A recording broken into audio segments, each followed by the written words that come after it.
सावन के बेला में एगो मेहरारू अपने दिल का बात अपने मन से धुआ से कहतिया। का कहले बा?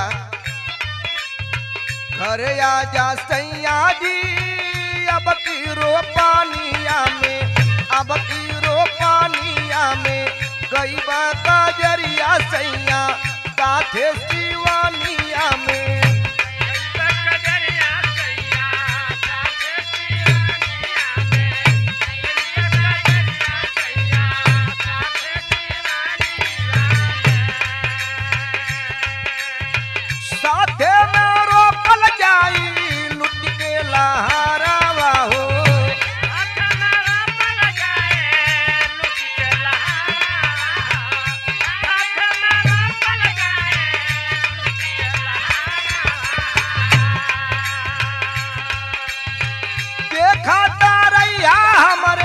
आँखी का कजरावा हो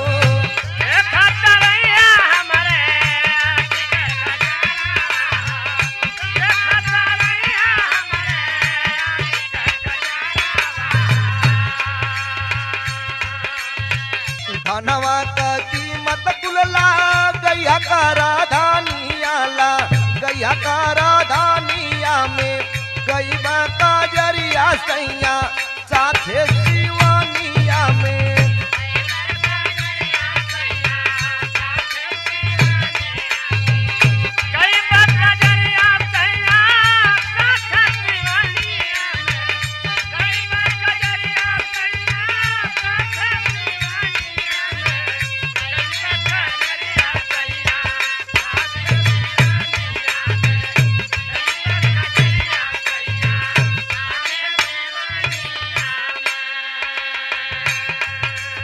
मेहरारू बतावतिया कि सबका तो रोपाई होत बा, तू आ जाइबा तब का होई। दिन में रोपनिया करत होई था कनिया हो, दिन में रोपनिया करबा होई था कनिया, दिन में रोपनिया करबा होई था कनिया।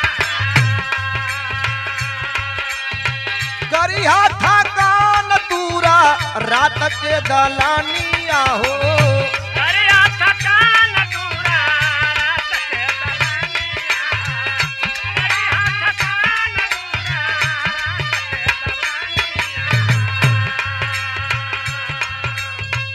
यारा दुलार मिली अब की शिवानिया में, अब की शिवानिया में गई बा काजरिया सैया साथे शिवानिया में।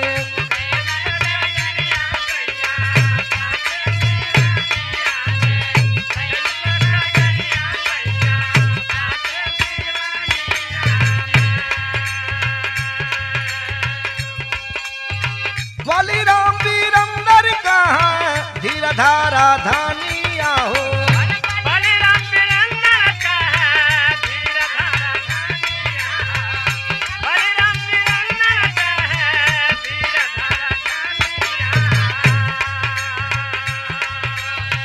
बारिश का खराब होला रानी सुना पानिया हो, बारिश का खराब होला रानी सुना पानिया, बारिश का खराब होला रानी सुना पानिया।